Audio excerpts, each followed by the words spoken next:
Assalamualaikum warahmatullahi wabarakatuh. Selamat datang di channel Cita-Citaku. Video ini merupakan lanjutan dari video sebelumnya terkait pendaftaran kampus mengajar angkatan 3. Jadi kemarin sudah saya bahas syarat dan ketentuannya. Sudah dibahas syarat dan ketentuan.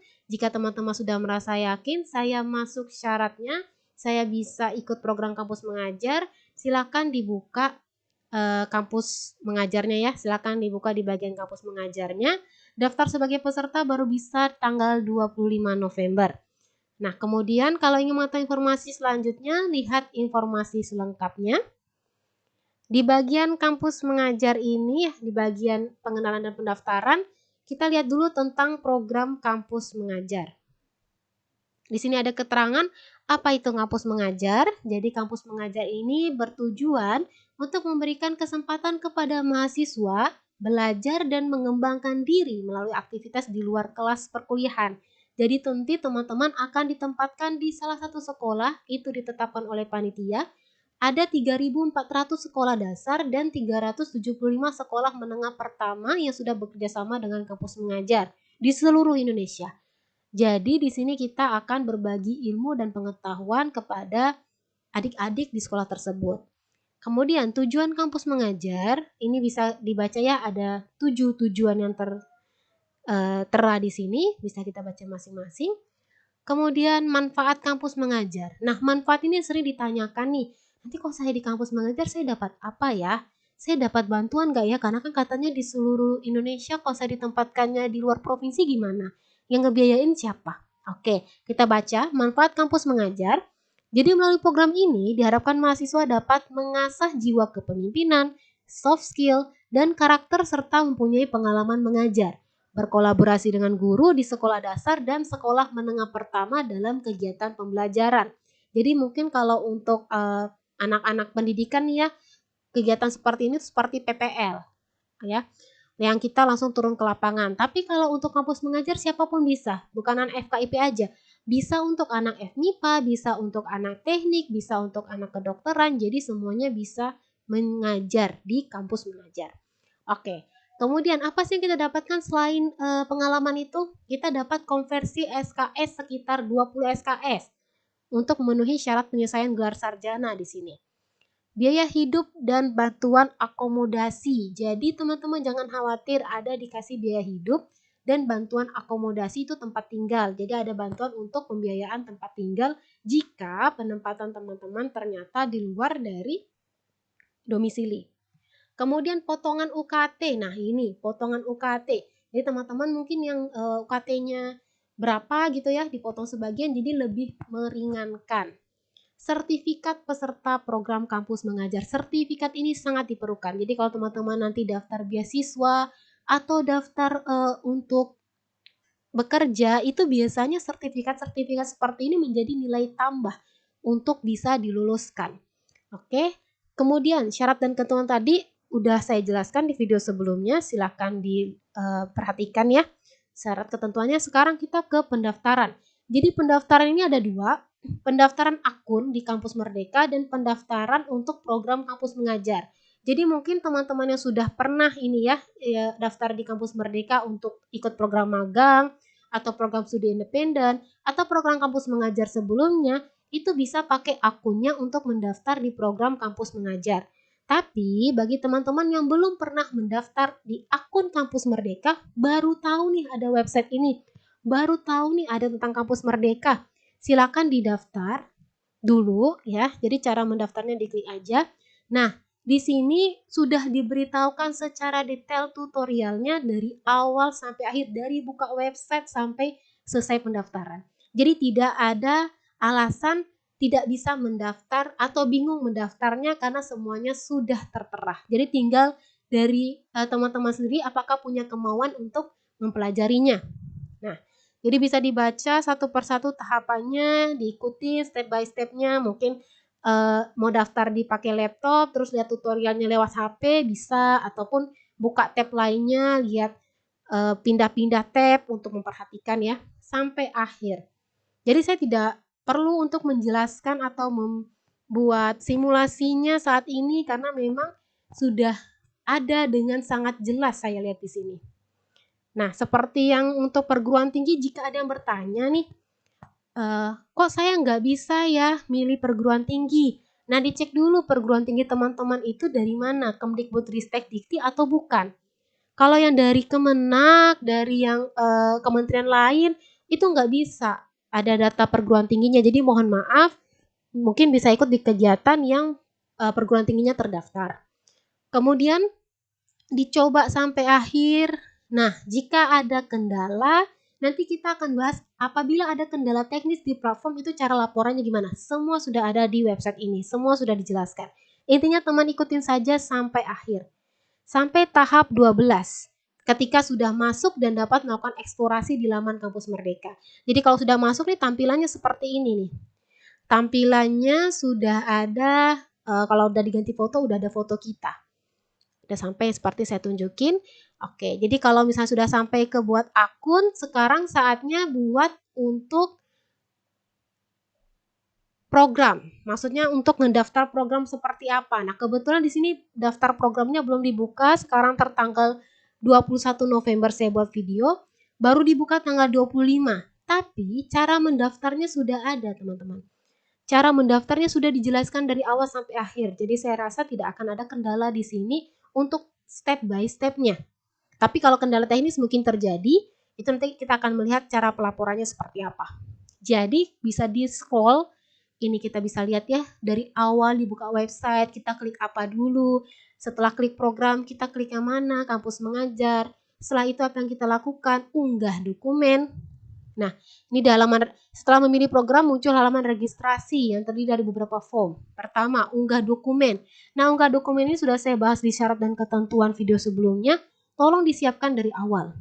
Jadi bisa dilihat transkrip nilai, surat keterangan sehat dari puskesmas, surat rekomendasi, surat persetujuan dari orang tua, surat fakta integritas, semuanya harus dalam format PDF dengan ukuran maksimal 2 MB. Kalau ada yang bingung gimana caranya, bisa pakai convert online, atau biasa kalau convert online terkadang ya memorinya itu besar. Jadi kalau lebih dari 2 MB silakan buat dalam bentuk Word, di copy aja ke Word, kemudian di Word itu nanti diekspor ke PDF, biasanya lebih kecil sih. Tapi tergantung kalau misalnya diekspor langsung dari dokumen JPG misalnya ya, langsung bisa ke PDF dan kurang dari 2 MB, itu bisa aja. Yang penting jangan lebih dari 2 MB. Kalau 2,1 kemungkinan besar tidak bisa terunggah. Oke. Kami menyediakan template yang bisa diunduh, isi sesuai instruksi.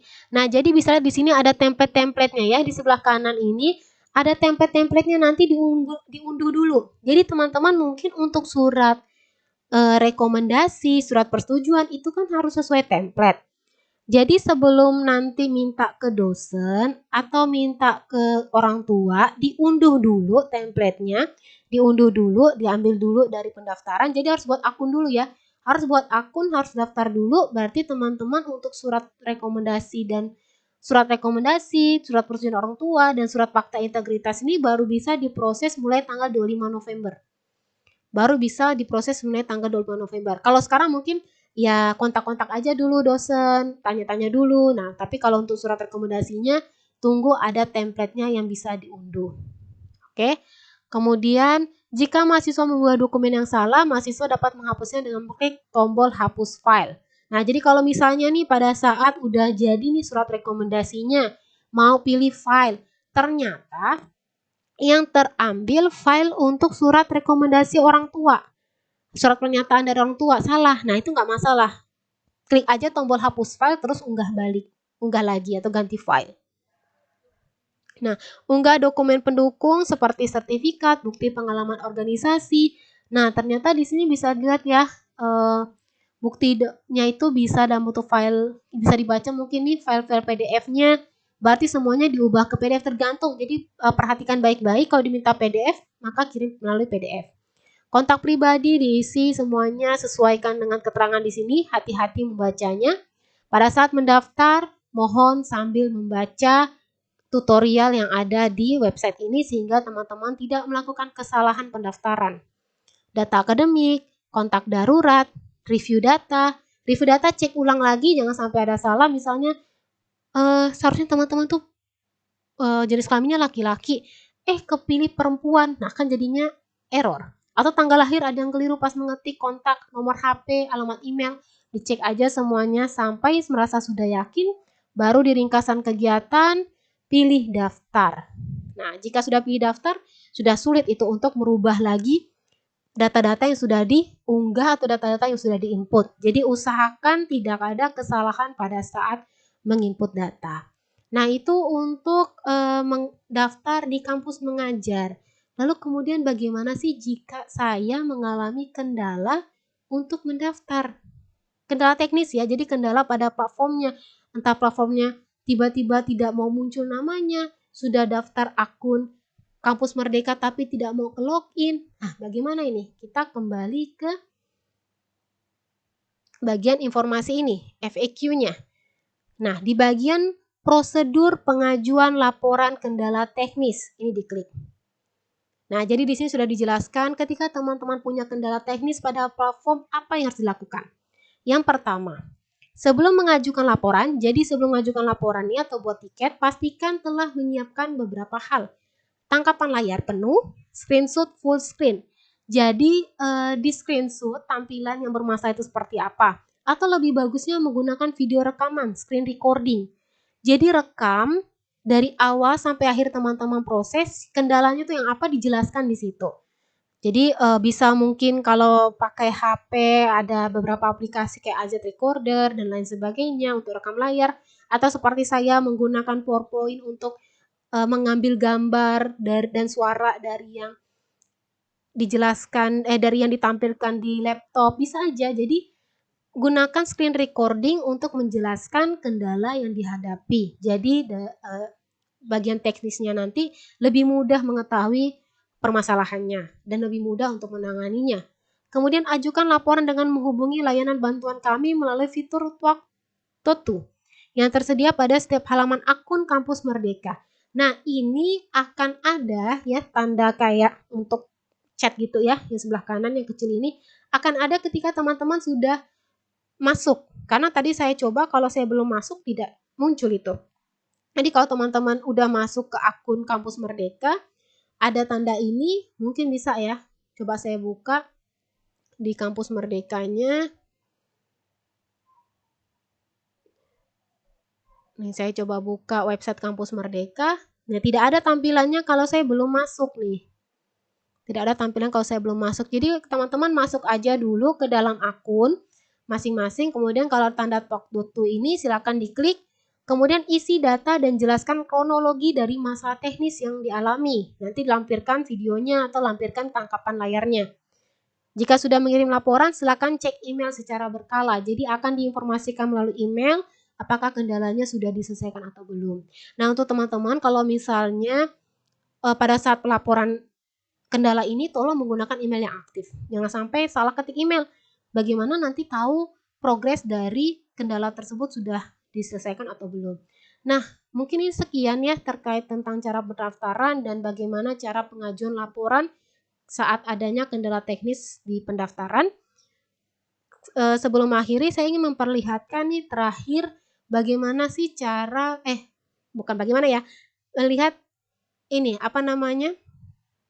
Instagram dari Kampus Mengajar. Di Instagram ini kita bisa dapat updatean terbaru dari Kampus Mengajar. Ini terakhir updateannya terkait 17 jam yang lalu ya. Ini terkait dari salah satu peserta Kampus Mengajar yang telah memberikan testimoninya terkait sudah mengikuti Kampus Mengajar Angkatan 2. Nah, di komentar ini itu kita bisa dapat informasi-informasi tambahan. Misalnya, kan ada nih mungkin yang saya dapat kasusnya kemarin saya ada baca ya, kalau mereka itu ada yang katanya dana bantuan biaya hidupnya itu nggak cair atau mandet gitu, nyandet. Nah, ternyata informasi itu nggak tahu ini valid atau enggak. Ternyata bisa aja nih dari bisa dibaca, bisa dikepoin. Ternyata kendalanya itu sebenarnya bukan dari Kampus Merdekanya atau yang membiayai ini tuh diktinya itu telat daftar bukan, telat bayar bukan. Jadi bisa jadi kendalanya itu dari kita yang salah memasukkan nomor rekening Atau misalnya rekening yang diminta BRI kita masukkan itu BCA misalnya, ataupun Mandiri yang tidak bekerja sama dengan ini. Jadinya ada ada suatu kondisi yang tidak sesuai sehingga masuknya dana ke rekening itu jadi lama atau jadi bermasalah. Jadi bagi teman-teman tolong dibaca baik-baik ketentuan, syarat dan ketentuan serta apa saja yang harus dilakukan ketika sudah menjadi bagian dari mahasiswa kampus mengajar. Nah, tapi berdasarkan informasi yang saya baca lagi nih, kalau saya kepo-kepoin komentar-komentarnya, nggak semuanya kayak gitu. Malah banyak yang dapat bantuan biaya hidupnya itu teratur. Dapat secara teratur per bulannya sehingga tidak ada kendala. Itu bisa jadi mereka sudah melaporkan progresnya gimana, mereka sudah memasukkan rekening dengan benar dan tidak ada yang tidak sesuai ketentuan. Jadi tolong bagi teman-teman yang ingin mengikuti kampus mengajar, jangan sampai tidak membaca informasi atau tidak mengikuti informasi terbaru. Oke, sekian informasi dari saya. Teman-teman yang ingin ikut kampus mengajar silahkan dipersiapkan dari sekarang. Semoga bisa lolos seleksi. Sampai jumpa di video berikutnya. Jangan lupa subscribe dan like serta komen jika ada pertanyaan lainnya. Terima kasih.